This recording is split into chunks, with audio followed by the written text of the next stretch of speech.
అమ్మ పాల్. అవును, పాలమ్మటోళ్ళు ఇల్లు ఇల్లు తిరిగి పాలమ్ముతారు. మంది అమ్మటానికి దగ్గరికి పోయేమో జనాలు కొంటారు. ఎందుకు? ఎర్రటి ఎండాకాలం ఒక మహిమ గల మనిషి రోడ్డు మీదకి నడుచుకుంటూ వస్తాడటనే. ఆ మనిషికి అడ్డగోలు దూపైందట.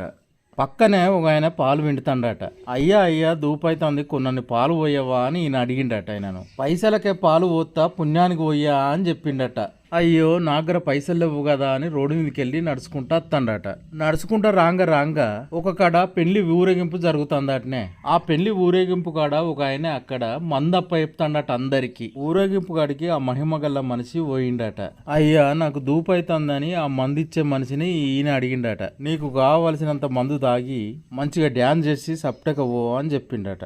ఆ మహిమగల మనిషి బాగా సంతోషించి ఆ మందును మందిచ్చటాన్ని దీవించిండట. నువ్వెక్కడుంటే అక్కడికి జనాలు వెతుక్కుంటూ వస్తారని దీవించిండట. ఈ పాలమ్మటనను చెప్పించిండట. నీ పాలు